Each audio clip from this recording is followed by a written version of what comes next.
안녕하십니까. 반갑습니다. 드디어 마지막 시간이 됐습니다.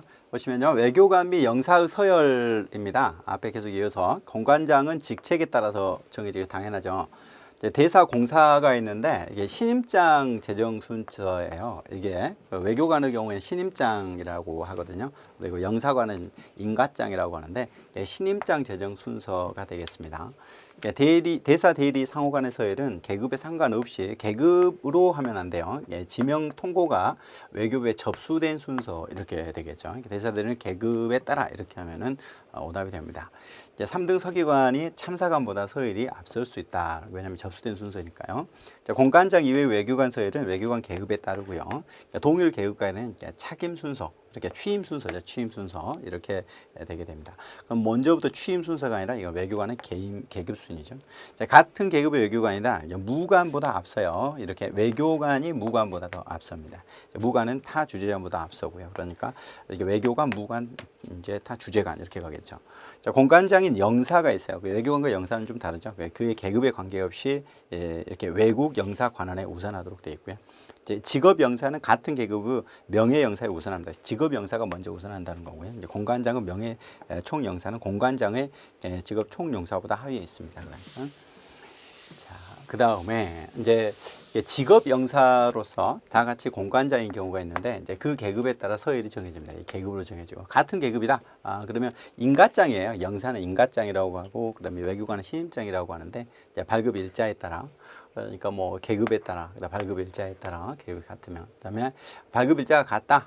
그러면 이제 주재관에 제출한 일자 이렇게 세 개의 단위로 하기 때문에 잘 기억해 주시고, 임시 영사가 있는데요.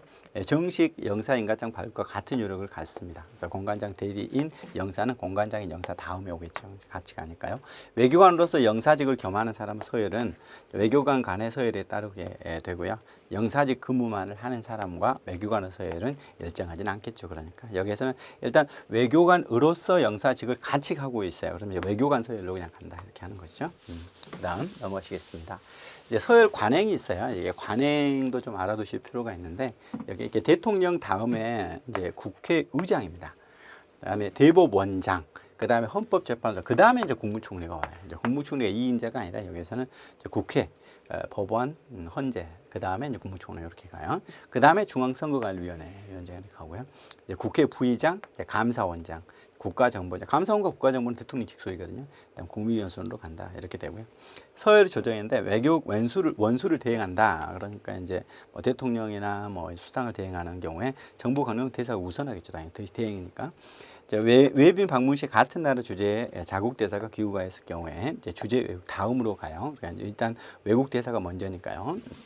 그다음에 우리나라 대사관 외에 별도 이제 정부 기관을 설치할 경우 문제가 있는데 같은 나라 대사관과 기관 간의 서열은 자기 나라 국내법, 그래서 그 나라의 국내법으로 이렇게 정한 바에 의하도록 되어 있고요. 그다음에 대사가 여자다. 그러면 자기 바로 상위의 대사 부인 다음에 이렇게 됩니다. 이제 그 남편은 최하위 공사 다음이 되겠죠. 그 다음에 외국 대사와 자국 정부 관료 간의 명백한 서열상의 구분을 피하기 위해 경우에 따라서는 교호제를 운영할 때가 있다. 이제 그러니까 서로 연결해서 대사 강료 이렇게 순으로 이렇게 하는 거고요. 우리가 주재하는 연회의 경우에 이제 자국 측, 이제 우리나라 빈객은 외국 측 빈객보다 하위죠. 그러니까 외국 측이 먼저, 그다음에 자국 측 이렇게 갑니다. 자, 국가 원수 기타 이렇게 3부 요인, 이게 3부 요인이라는 게 국회, 법원, 이렇게 정부 이렇게 되는데 현지 주재 대사의 서열은 국내 직급에도 불구하고 적절히 조정할 수 있겠죠. 그 현직이 되니까요. 그 다음에 확립된 국제 관례에 따라서 외국 이제 특명 정권 대사관, 그다음에 정권 공사관 서열, 그들이 국가 원수에게 이제 신임장을 이제 제정한 이제 일시를 기준으로 합니다. 신임장을 제출하니까 이거는 외교관에 준하니까요. 대리 대사관, 대리 공사관 서열은 그들을 외교부 장관이 임명장 제정 순서로 이렇게 하게 되고 대리 대사관, 대리 공사관 서열은 그 지명 일자로 한다. 이제 순서를 좀 잘 알아두시기 바랍니다. 다음 넘어가시겠습니다. 이제 예절로 들어갈 텐데요. 예절은 좀 뭐 간단해요. 이 서열이 좀 어려웠죠. 반복해서 여러분들 좀 보셨으면 좋겠고요. 이제 예절을 보겠습니다. 악수할 때 내용이에요. 이제 악수를 청하는 순서 기준. 기준이 되는데 이제 국가 원수나 왕족 성직자 등은 이러한 순서 예외겠죠, 당연히. 여성이 먼저 청하고 윗사람이 먼저, 선배가, 기혼자가, 상급자가 하급자에게 청한다. 이렇게. 그다음에 악수 방법을 보면 자, 악수할 때는 반드시 일어나서 상대방의 눈을 보면서 이렇게 우리는 이제 이렇게 숙이는데 이제 눈을 보면서 하는 거고요. 그다음에 부드러운 미소를 지은 채 손을 팔꿈치만큼 이제 올려서 잠시 꼭 잡는 거죠. 그러니까 트럼프는 꼭 잡죠, 근데 이때도 형식적으로 손끝만 잡는다거나 뭐 자기 이 손끝만 내미는 일은 실례가 됩니다. 상대방의 손을 너무 세게 잡거나 뭐 잡은 손을 상하로 지나쳐 흔들면 안 되죠. 근데 트럼프는 그렇게 예의가 없죠. 왼손잡이도 악수는 오른손으로. 악수가 서양식으로 인사이기 때문에 꼬박 절까지 할 필요는 없어요. 그러니까 악수만 눈을 마주치면서 상대방이 웃 어린이라면 먼저 절을 하고 난 다음에 어른의 뜻에 따라 악수를 하겠죠. 이제 허리를 굽힌다거나 두 손으로 손을 감싸 안을 필요는 없습니다. 그러니까 외국식이기 때문에 악수를 할 때는 남녀 모두 이제 장갑을 벗는 게 예의예요. 하지만 여성들의 경우에는 이제 정장용 팔꿈치까지 가는 걸 벗기는 좀 어렵잖아요. 이제 그럴 때는 예외가 있겠죠. 남성이 장갑을 끼고 있으면 반드시 벗는 게 예의입니다. 다음 넘어가시면요. 자, 악수에 있어서 특례인데. 이게 왕과 왕족과 악수할 때인데요. 남성의 경우 먼저 머리를 숙여 인사하고 상대가 악수를 청하면 머리를 숙여 인사하고 이응하죠. 여성의 경우 왼발 뒤로 빼고 무릎을 굽혔다가 펴는 정도. 우리 뭐 영화 같은 데 보면 나오죠. 악수 응하도록 합니다. 대통령은 예외라고 그랬잖아요. 악수하는 순서 예외이기 때문에 여성이라 할지라도 여성 대통령이 이제 박근혜 대통령이 있었잖아요. 대통령에게 먼저 악수를 청하지 않습니다. 그러니까 대통령이 먼저 청해야 되겠죠. 고위 관직자들과 악수를 하는 경우에도 존경의 뜻으로 허리를 굽히는 등의 행동은 해서는 안 됩니다. 자, 그다음요. 자, 목례절인데요. 목례는 바로 선 자세에서 한 15도 각도 정도 이렇게 가볍게 굽히는 겁니다. 목례는 가볍게 머리를 숙여 경의를 표하는 것으로 머리나 상반신을 굽히는 것은 상대방에게 존경의 정도에 따르는 것이 이제 좋겠죠. 어느 정도 굽힐 것지. 여성은 남성에게 악수가 아닌 목례나 미소로 첫인사를 해도 좋죠. 이렇게 손을 잡는달지 이런 부분은. 소개를 받은 남성이 작별 인사를 할 때 악수로 응하는 것이 한결 뭐 예의 바르겠죠.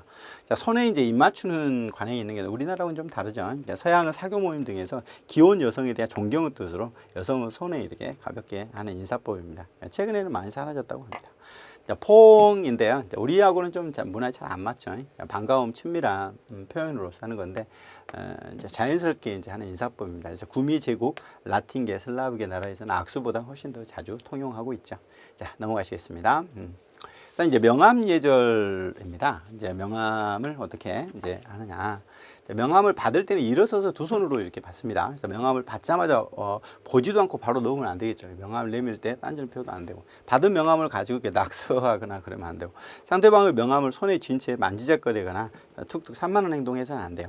이제 모르는 한자가 있을 경우 이제 물어보는 것도 괜찮습니다. 명함을 받을 때 손가락이 상대방의 이름을 가리지 않도록 또 주의해야 되고요. 자, 그다음에 건넬 때는 좀 유의를 하셔야 되는데 자기 명함을 줄 때 반드시 일어서서 이름을 밝히고 오른손으로 건넬 때는 오른손으로 들고 그다음에 상대방의 위치에 바로 읽을 수 있도록 가슴 높이에서 주는 거죠.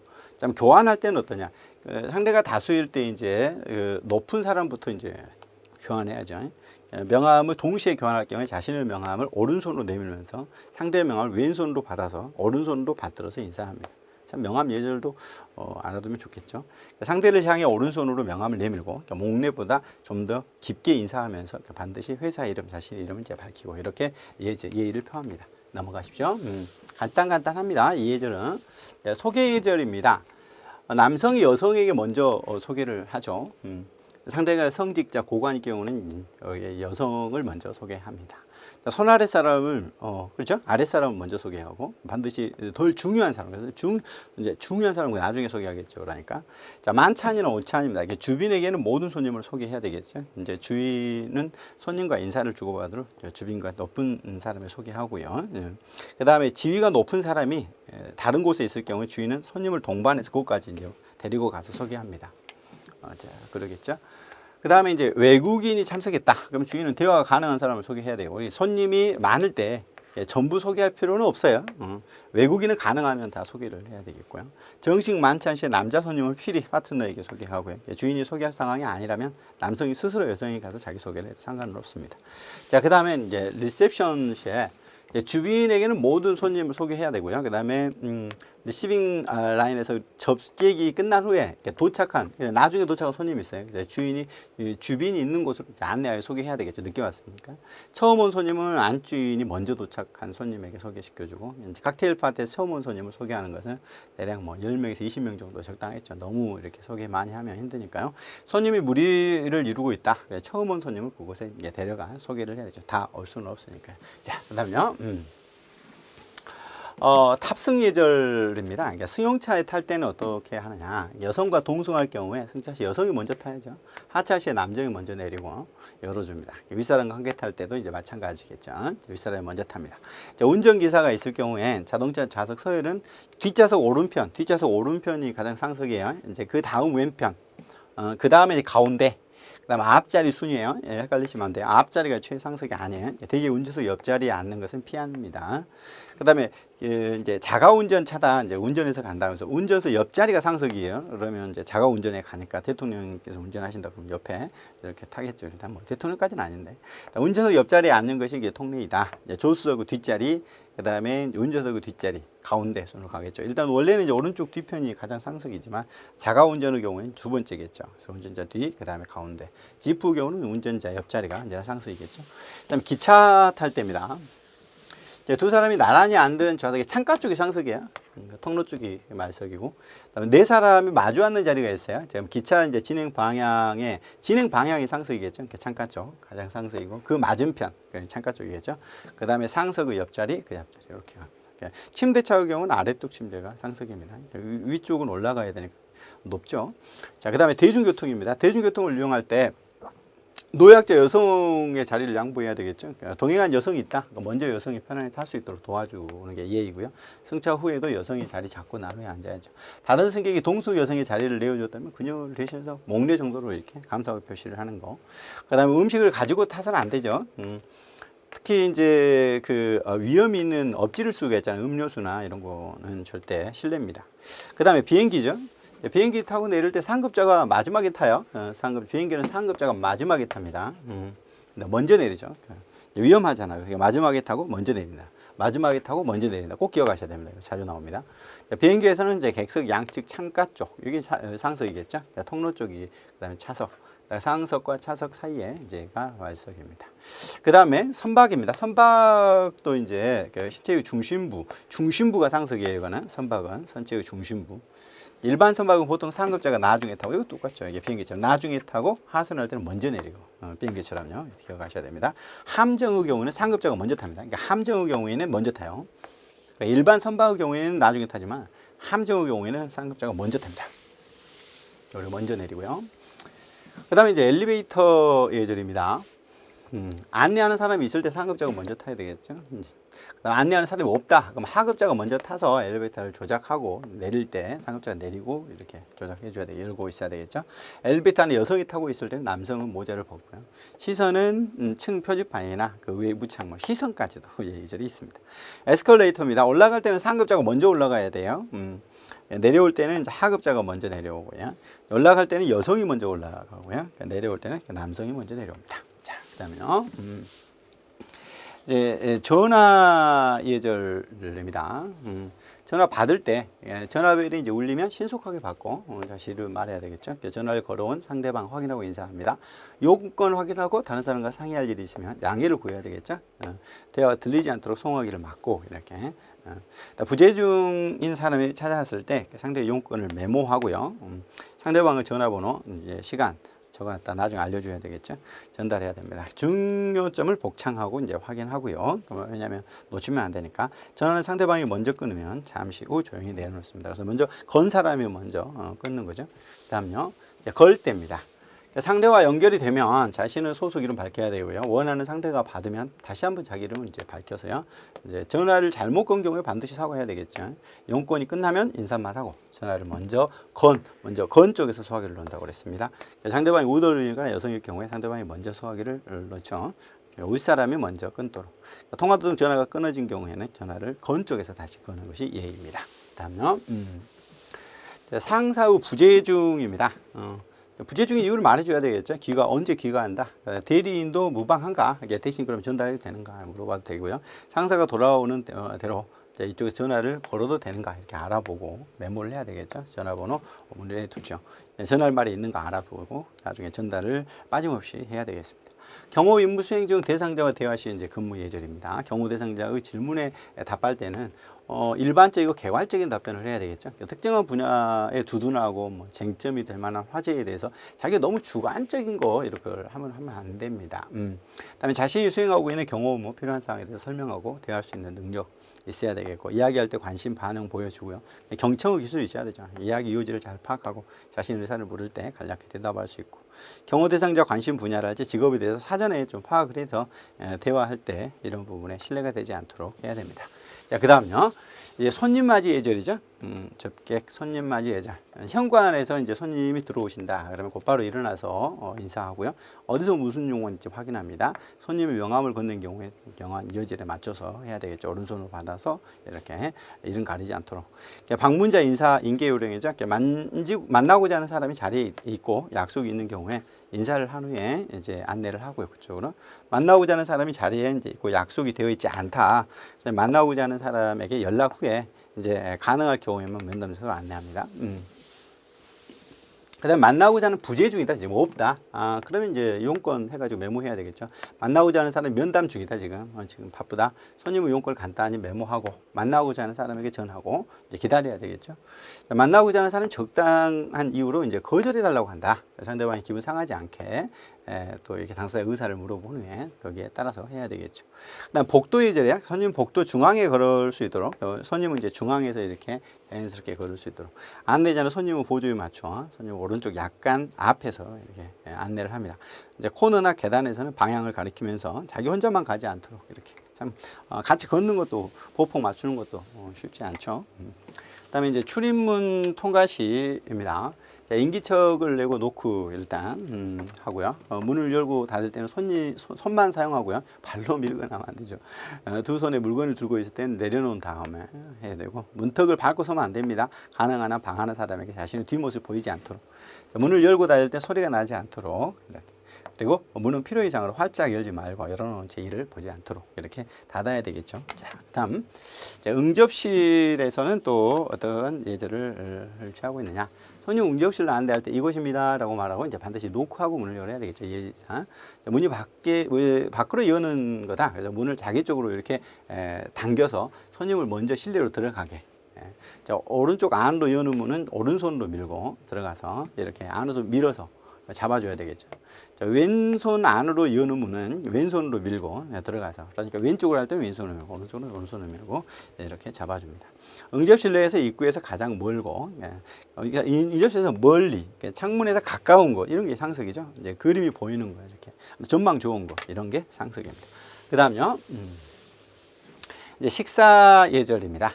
식사와 관련된 자, 한식 예절. 좌석 배치인데 출입문에서 떨어진 안쪽이 상석이에요. 좌석 배치는 상사나 윗사람일수록 아랫목이나 이제 문에서 먼 곳이 상석입니다. 식사 전에 손 씻어야 되고 식사 전에 건네주는 물수건 손만 닦아야지 거기서 뭐 코 풀고 그러면 안 되죠. 자, 윗사람과 함께 식사를 할 때입니다. 윗사람이 먼저 수저를 든 다음에 술을 들어야죠. 식사 속도는 보조를 맞추고 윗사람보다 먼저 식사가 끝났을 때 수저를 국에 걸쳐 놓는 게 참 안 됩니다. 자, 숟가락, 젓가락 사용 예절인데 한꺼번에 쥐고 이렇게 먹거나 젓가락을 굴리는 이렇게 하는 게 안 되고요. 밥공기에 숟가락, 젓가락을 꽂지 말고 숟가락을 빨지 말고 또 숟가락, 젓가락을 한 손에 쥐지 않는다. 이렇게. 다음 음식물을 집거나 이제 먹을 때 예절입니다. 먼 곳에 놓인 음식이 있죠. 그래서 팔을 뻗어서 집어오지 말고 가까이 있는 사람에게 작은 소리로 좀 집어달라. 밥이나 반찬, 돌이나 있다. 그러면 남의 눈에 띄지 않게. 맛있는 반찬 골라 먹거나 이러면 안 돼. 뒤지거나 그러면 안 되고. 한꺼번에 많은 음식을 넣지 말아야 된다. 가시나 찌꺼기나 한 곳에 가지는.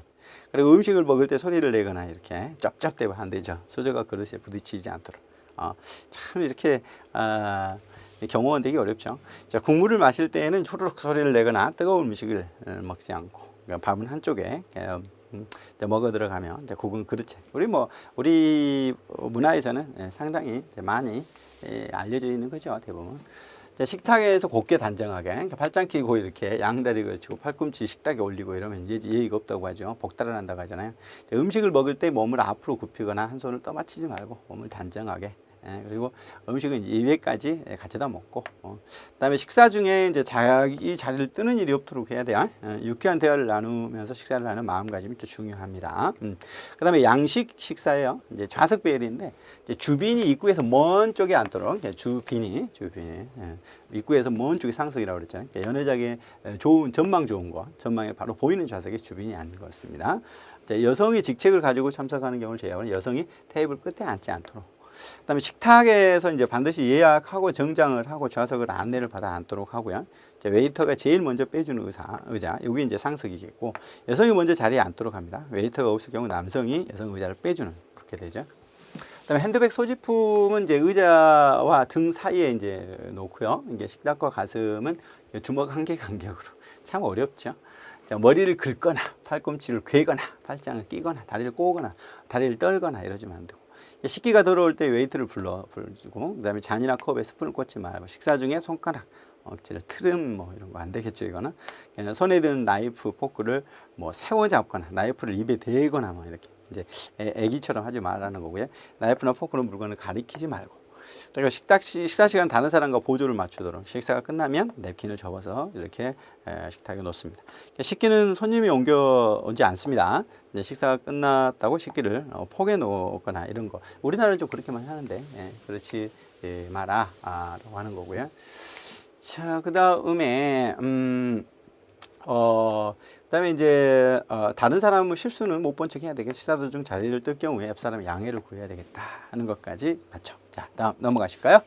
이제 응급처치입니다. 이제 마지막 우리 파트로서 응급처치와 구급법인데 이것도 뭐 그렇게 어렵지는 않습니다. 응급처치의 개념, 뭐 사고가 난 거죠. 다치거나 이렇게 급성 질환이 있을 때, 이제 갑작스러운 질병이 있을 때 이제 필요성 넘어갈게요. 이게는 응급처치 뭐 법적 문제, 이제 의식불명 상태가 아니면 반드시 부상자로부터 사전 동의를 얻어야 됩니다. 이게 전문 치료조 아닌데 함부로 치료하거나 그러면 안 되겠죠.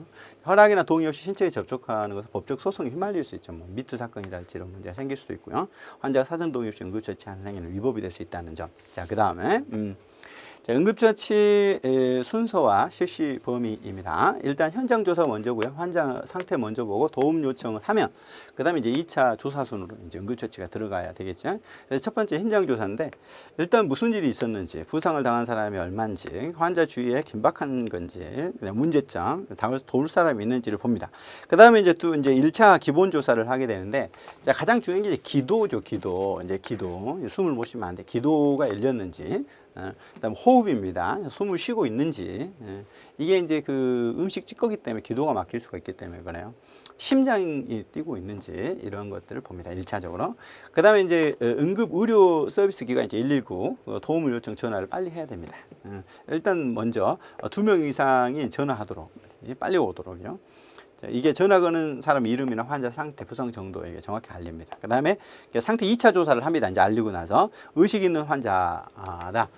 그러면 환자의 목격자의 상황을 물어보고 지금 머리 끝에서 발까지 살펴봅니다. 의식이 없다. 자, 그러면 신고를 했잖아요. 생명이 위험한 상황인지 확인하고입니다. 이제 기도가 열렸는지, 그다음에 움직이거나 숨을 쉬고 있는지 이런 걸 봐야 되겠죠. 이제 인공호흡을 해야 되는지.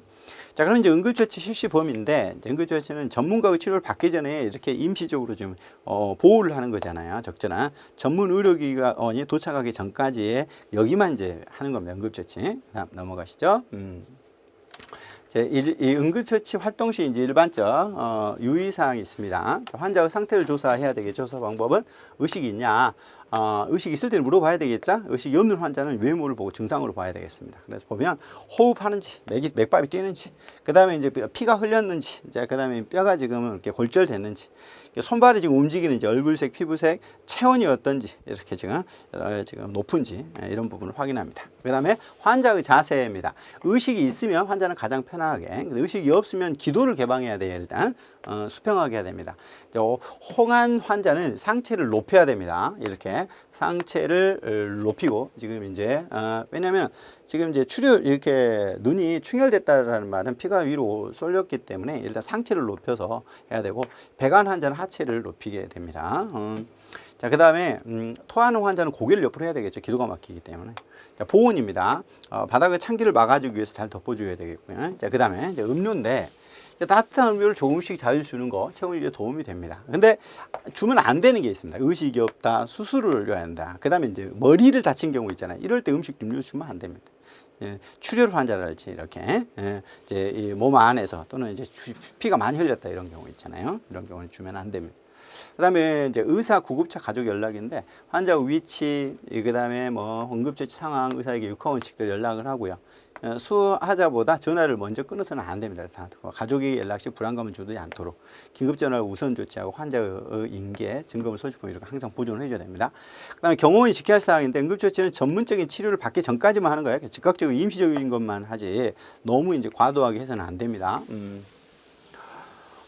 그리고 이제 응급처치원은 그래서 함부로 자기가 사망 판정하면 안 되고요. 이제 의약품을 함부로 사용하면 안 돼요. 여기서는. 응급처치는 경호원 자신 안전을 확보하도록 해야 됩니다. 그러니까 일단 경호원 자신의 안전도 중요한 거예요. 지금 예를 들면 독극물이다. 이제 그런데 경호원이 또 이렇게 거기에서 전파될 수 있기 때문에 경호 안전을 확보를 먼저 해야 됩니다.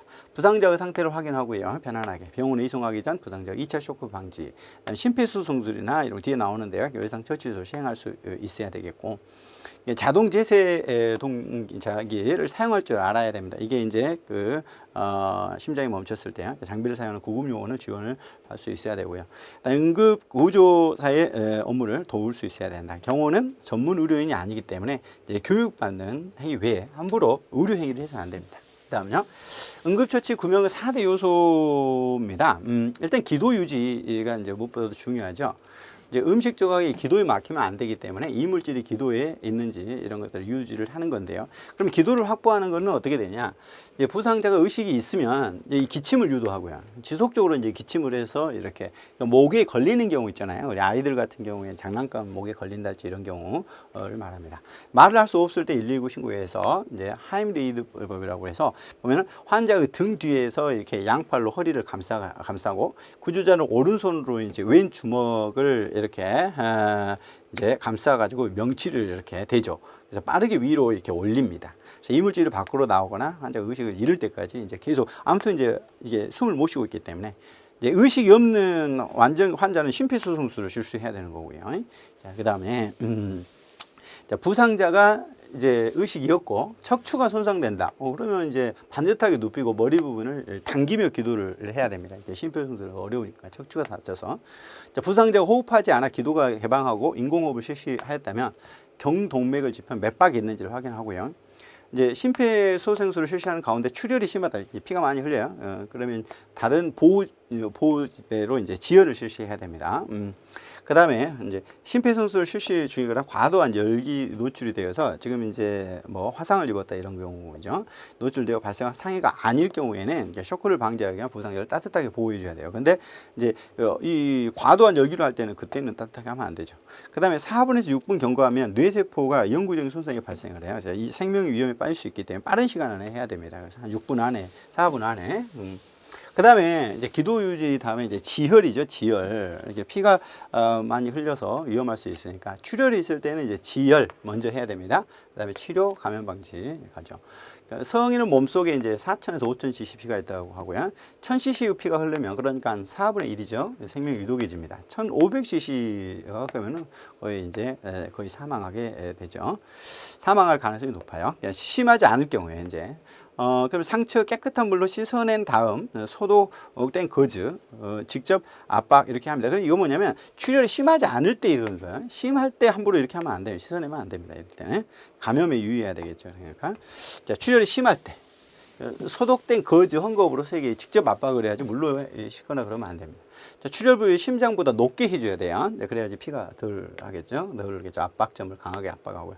환자를 편안하게 보온을 유지합니다. 이때는 피가 많이 흐를 때 수술을 받게 될지 모르기 때문에 출혈 환자는 음식물을 주지 않는다. 음식물을 주지 않습니다. 지혈 방법은 이제 직접 압박, 국소거양, 뭐 지혈대 사용법이 있는데 이제 이게 지금 이제 지혈 방법이죠. 직접 압박은 이제 상처 부위를 감염에 유의하면서 거즈로 직접 누르는 거고, 그다음에 이제 국소가 보면 상처가 작거나 출혈이 많지 않을 때 상처 부위를 심장 부위보다 높게 유지하면서 손가락이나 붕대로 이제 직접 압박을 하는 거죠. 출혈이 계속된다고 해서 현장에서 이제 감은 붕대를 함부로 풀어주면 안 됩니다. 이게. 그다음에 지혈대를 쓰는 방법이 있어요. 지혈이 이제 이거 안 된다 그래서 나뭇가지 등에 이제 지혈대랄지 그 다음에 이제 뭐 좀 큰 걸 가지고 심장 쪽으로 이제 5cm 위에 끈을 묶어서 지혈대를 끼워 돌려서 압박을 합니다.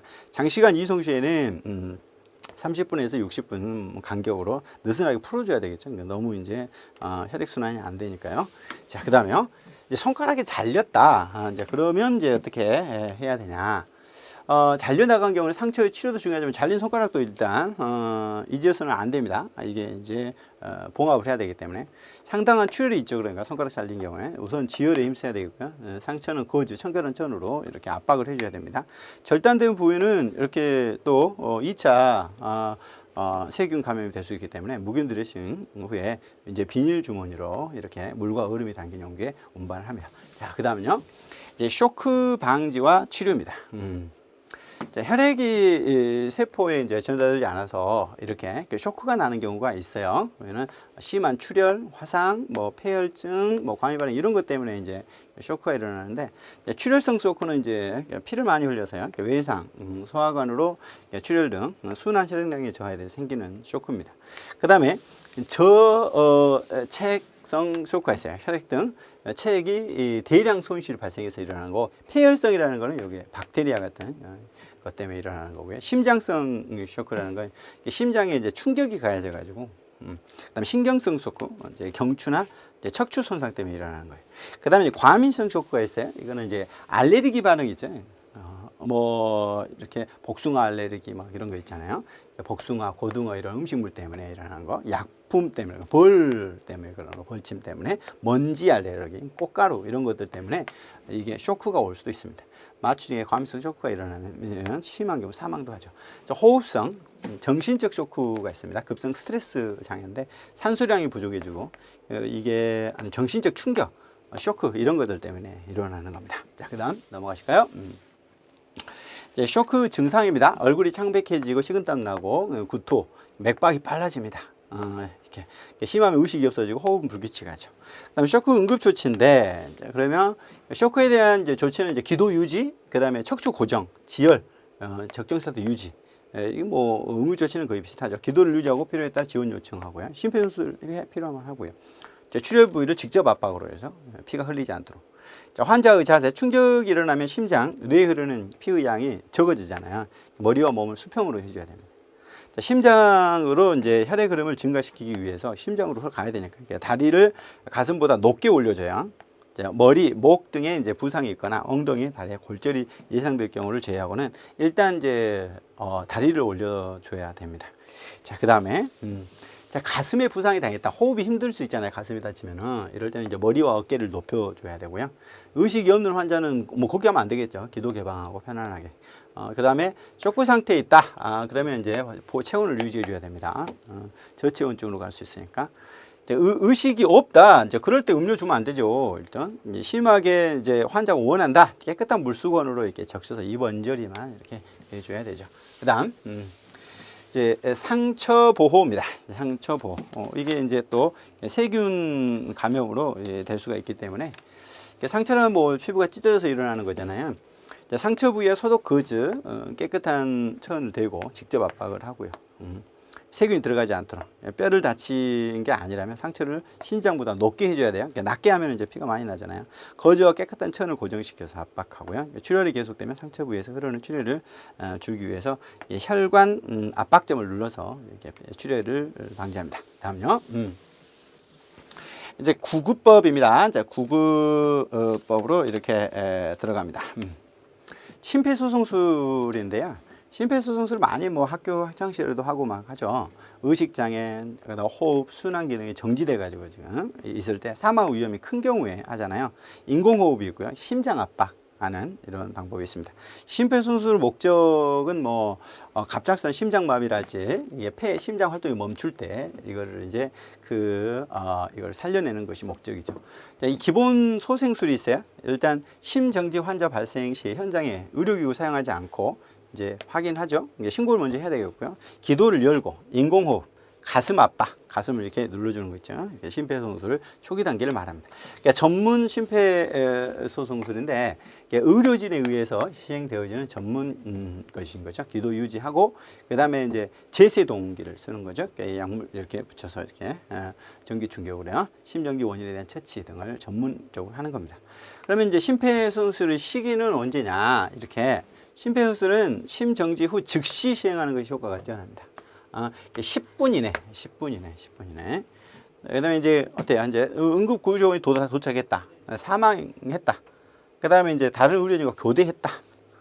그 다음에 이제 이미 구조자가 탈진해가지고 도저히 할 수 없어요. 그 다음에 30분간 전혀 반응이 없다. 이럴 때 이제 정지합니다.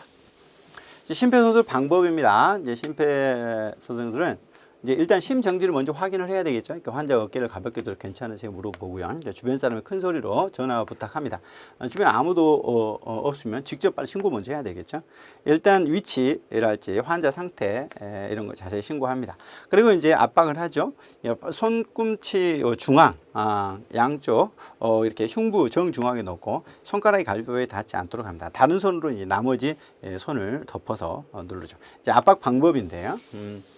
이제 팔을 쭉 펴서 이렇게 수직으로 분당 100회 속도, 분당 100회죠. 그러니까 1분에 60초니까 이제 1초 되기 전에 이렇게 거의 뭐 0.6초 뭐 이 정도죠. 최소 5cm 깊이로 누릅니다. 30회 시행합니다. 이제 분당 최소 100회 속도로 30회 흉부 압박을 하고요. 압박할 때 환자 가슴에 양손을 떼지 않고요. 하나, 둘, 셋 이렇게 30까지 세어가면서 시행을 합니다. 자, 기도는 유지해야 되겠죠, 당연히. 자, 그 다음에 인공호흡입니다.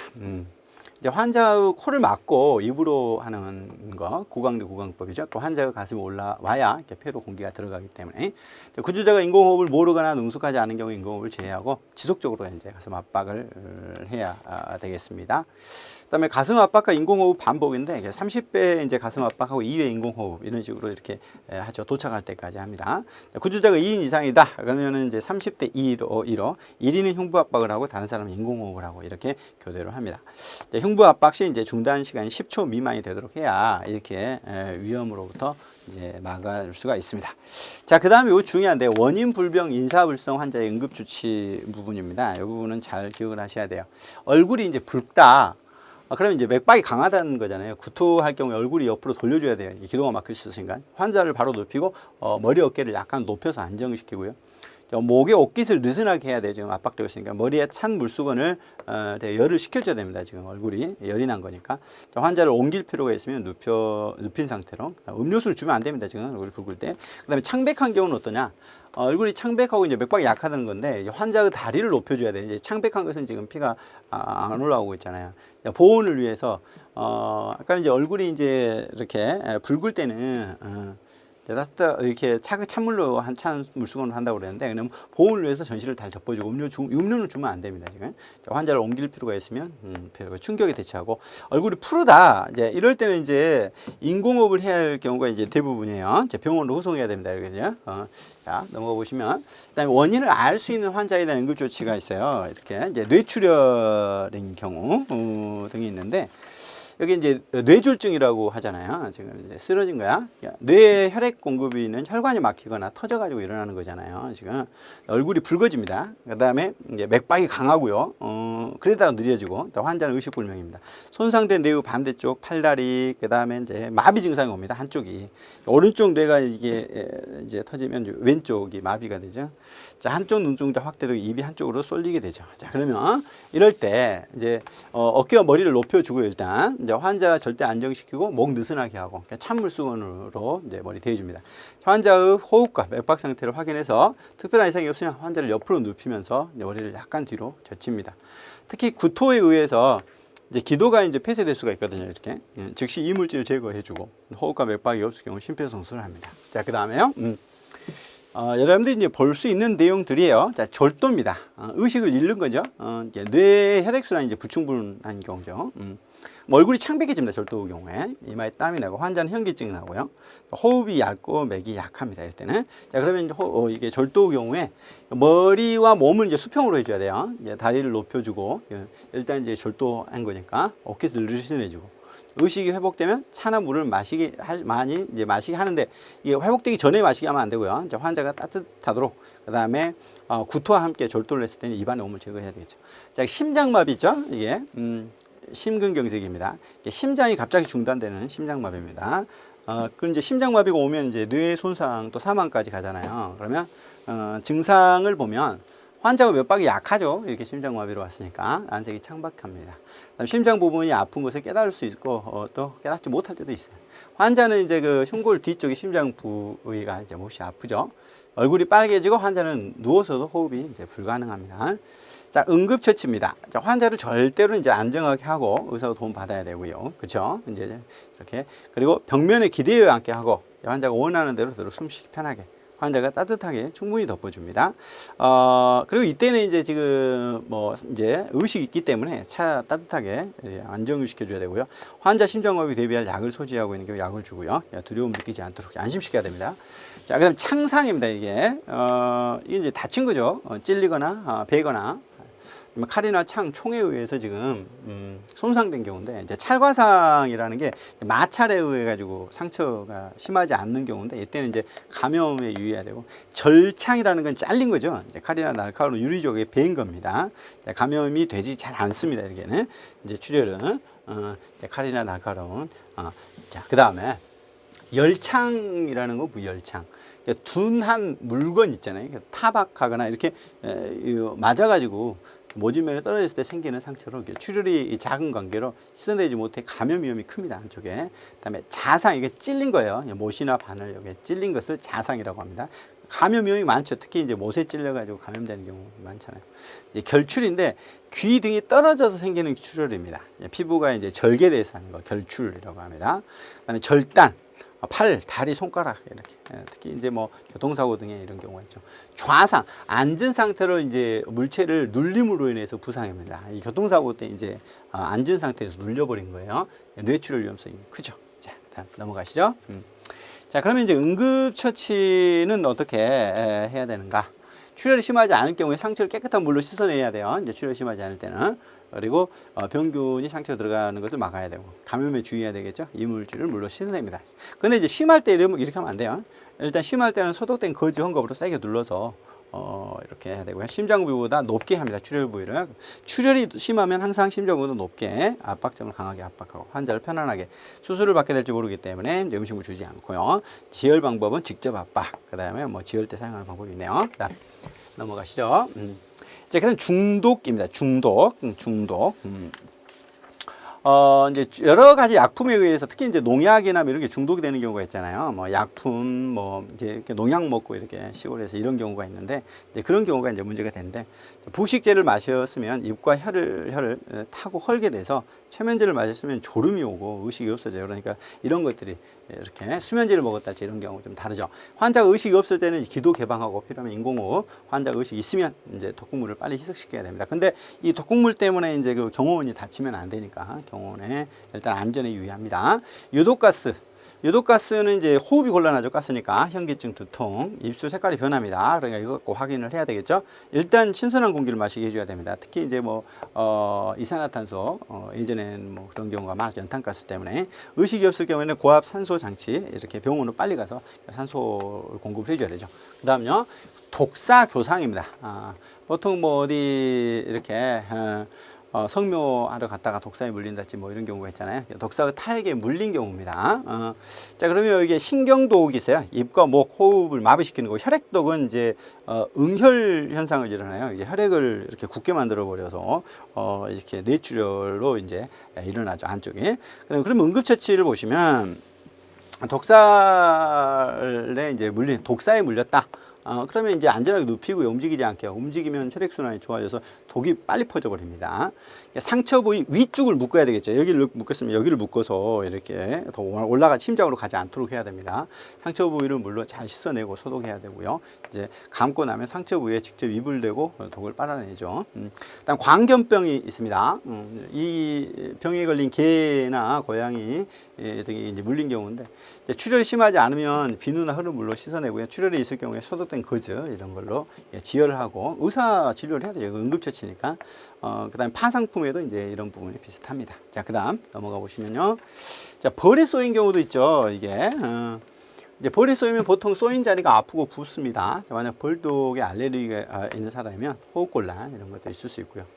자, 벌은 이제 침을 빨리 빼버리고요. 이제 암모니아수 빨리 바르고 참 물수건 대주고 스테로이드 연고 바르고요. 그렇죠. 그다음에 해파리에 물렸을 때 있어요. 그 뭐 수영하러 갔다가 그러면 이제 어떻게 되느냐? 해파리로 인한 공격을 받으면 따끔합니다. 상처 부위에 채찍 모양으로 이렇게 발진이 일어나거든요. 시간이 지나서 가려워요. 그리고 아프고요. 물집이 생깁니다. 그다음에 증상이 심할 경우는 구토, 복통까지 동반하게 돼요. 그래서 사망까지도 하죠. 그다음에 쏘인 즉시 바닷물에서 빠져나와 상처 부위 확인하고 몸을 계속 움직일 경우에 독소가 퍼져요. 그래서 가만히 서 있거나 앉아 있어야 됩니다. 상처 부위는 수돗물이 아닌 꼭 바닷물로 세척해야 돼요. 바닷물로 이제 촉수를 제거해 얼음찜질하고요. 얼음찜질. 이제 어느 정도 응급처치가 끝난 후에 가벼운 병원으로 빨리 가까운 병원으로 가야 됩니다. 그다음에 이제 화상입니다. 화상은 또 어떻게 처리를 하느냐? 이게 화상 이제 불 나가지고 일어나는 거잖아요. 자, 그러면 증상은 이제 1도 화상, 2도 화상, 3도 화상 이렇게 나눠져요. 이건 좀 알아야 되는데 1도 화상은 일단 외피층만 손상이 된 거예요. 피부가 빨갛게 되는 거 있잖아요. 1도 화상은. 2도 화상은 이제 표피와 진피 이제 물집이 생겨요. 이 물집 수포가 생겨가지고 이게 통증이 좀 있죠. 흉터가 남아요. 그럼 3도 화상은 어떻게 되느냐? 이렇게 이 피부는 물론 이제 피하지만 근육 그러니까 뼈, 혈관, 신경 여기까지 파괴돼. 이게 신경까지 파괴된 거예요. 그래서 피부가 새하얗게 변하고 그리고 신경까지 손상이 돼가지고 통증을 못 느끼죠. 이렇게 흉터가 아주 많이 남죠. 자, 그러면 응급처치를 보면 화상 부위 열기, 여기 통증 빨리 화상 일어나면 빨리 아무튼 뭐 그런 경우 많죠. 이렇게 소주로 이렇게 소독한 자지 뭐 이런 경우가 나오는데 이게 화기를 빼야 된다고 하잖아요. 이게 화상 부위를 차갑게 만듭니다. 이게 뜨거운 스토브를 만져 이게 화상을 입은 손가락 같이 심하지 않을 경우를 제외하고는 얼음을 사용하지 말아야 됩니다. 얼음을 사용한다면 안 돼요. 이게 찬물로 하는 게 아닙니다. 이런 걸 찬물로만 얼음 찜질하면 된다고 하는데 얼음 찜질이 아닙니다. 화상 부위에 붙어 있는 옷 등을 제거하지 말고 더러운 물건이 접촉되지 않도록 이렇게 이게 떨어져 버리니까 그대로 놔둬야 됩니다. 간장, 기름, 된장 등 이게 바르지 않도록 해야 돼요. 뭐 시골 같은 경우 된장 발라버리는 경우가 많은데 화상 부위가 적을 경우에 깨끗한 수돗물로 냉각시켜서 통증을 감소시키고요. 이제 약품 화상의 경우에 물로 상처를 씻고 해야 돼요. 안 그러면 감염될 수 있으니까. 소독 거즈가 있는 경우에는 화상 부위에 덮어주면 좋겠고 물집은 터뜨리지 말아야 됩니다. 터진 물집이 있는 화상이다. 터졌다. 그러면 물과 비누로 씻고 이제 깨끗하게 유지해야 되죠. 이제 들어가 버리니까 이게 이제 터졌을 때는. 그 다음에 얼굴에 난 화상은 환자가 숨을 쉴 수 있도록 이렇게 해줘야 되고요. 일단 로션을 바르거나 이렇게 하면 안 됩니다. 그게 화상 환자는 체온이 쉽게 떨어져요. 이제 전문 의료원이 도착할 때까지 담요로 덮어줘서 체온 유지해줘야 돼요. 가능한 신속하게 전문 후 치료를 받도록 이렇게 해줘야 되겠습니다. 자, 그다음에 이제 전기 화상입니다.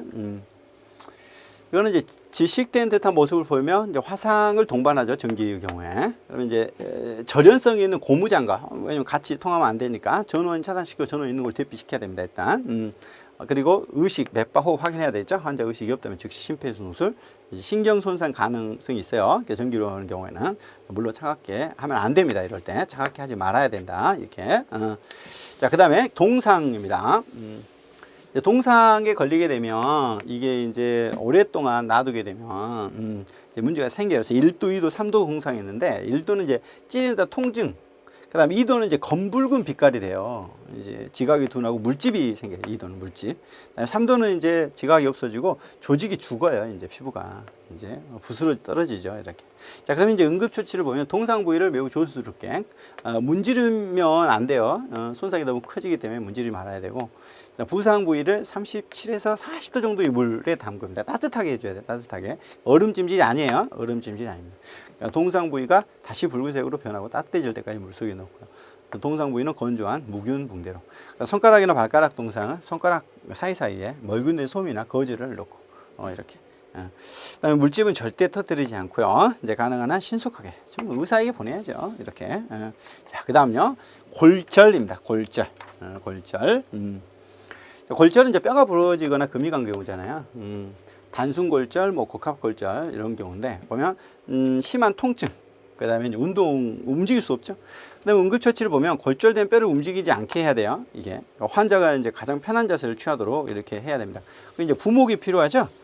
이 부목을 다친 부위에 이제 뼈보다 길게 해줘야 돼요. 부드러운 천으로 감싸서 손상 주지 않도록 골절 부위를 조사해서 상하단 부목을 대고 고정하고. 관절이나 뼈의 단단한 부위가 밖으로 만져지더라도 이를 제자리로 돌려 시도하지 않는다. 함부로 맞추려고 하면 안 돼요. 이게 전문가들이 해야 돼요. 이게 안 그러다가는 이게 안에 이제 뼈 조각이 이제 깨져버릴 수도 있거든요. 치료 시에는 직접 압박하고요. 척추나 골반 뼈 부위를 다친 경우에 쇼크에 빠질 위험성이 있습니다. 가급적 전신을 움직이지 않도록 해줘야 돼요. 전문가가 올 때까지. 그 다음에 손상 환자 발견 시 응급처치 순서는 이제 안정이 무엇보다도 중요해요. 여기서 이제 이게 냉찜질이 여기 들어오죠. 골절의 경우에는 압박, 상처 이렇게 올림 순서로 이렇게 하게 됩니다. 그 다음은요, 탈구입니다. 탈구. 이렇게 어깨가 빠졌달지 뭐 이런 경우 있잖아요. 이제 골절에서 뼈가 정상 위치를 떨어져 나가는데 심한 통증을 유발하고요. 이제 특별히 비상시가 아니면 의료인이 아닌 사람이 함부로 바로 잡으려고 하면 안 됩니다. 내가 어디서 배웠는데, 군대에서 배웠는데 이렇게 하면 안 돼요. 이제 부상한 부위를 될 수 있는 한 편안하게 얼음찜질. 그러니까 이제 이제 탈구도 이제 마찬가지 얼음찜질로 들어갑니다. 아픔을 가라앉히도록 해야 되고, 충격에 대한 응급처치. 자, 그 다음요, 염좌입니다. 염좌. 인대가 손상이 파열된 경우인데 손상과 동시에 아프고 붓기 시작하죠. 이게 굉장히 많이 붓죠. 통증이 심합니다. 손목이면은 팔 거리를 해서 고정시키고, 발목이면 환자를 눕히고 걸으면 안 되죠. 옷이나 베개 같은 밑에 놓아가지고 이게 그 부위를 높이고 환자를 안정시켜야 됩니다. 여러 시간 치료받을 때까지 상처 부위를 찬물 찜질을 해줘야 됩니다. 지금 뼈가 이제 문제가 됐을 때는 찬물 냉찜질을 하죠. 발목 염좌 부상자는 되도록 걷지 않는 것이죠. 걸으면 안 되겠죠. 큰일 나죠. 그 다음요. 마지막으로 이제 열사병입니다. 열사병. 더운 환경에 이렇게 운동량이 쓰러진 경우가 있잖아요. 열 발산 때문에 고체온 상태가 되면 갑자기 쓰러집니다. 초기는 빠르고 강한 맥박, 그러다 점차 약해집니다. 건조하고 뜨거운 붉은색 피부가 되게 되고 점차 의식이 나빠지게 되죠. 응급처치입니다. 환자의 옷을 느슨하게 하고 차가운 타월, 천으로 이게 몸을 식혀줍니다. 환자에게 직접 물을 분사해 주거나 선풍기 이렇게 해서 환자가 의식이 있으면 냉수를 이렇게 마시게 한달지 이렇게 합니다. 자, 여기까지 봤어요. 뒷부분은 뭐 그렇게 어려운 점은 없을 거예요. 그래도 우리가 한 번 정도는 읽어보자 라는 측면이고요. 이제 문제를 풀다 보면 이게 문제를 풀면 좀 더 줄어들어요. 이렇게. 그러니까 일단 베이스를 깐 거니까요. 기본 이론으로 이게 모든 것이 다 된다 이렇게 보지 마시고요. 문제를 보면은 그렇구나 라고 알게 될 겁니다. 문제풀이 시간에 뵙겠습니다. 수고하셨습니다.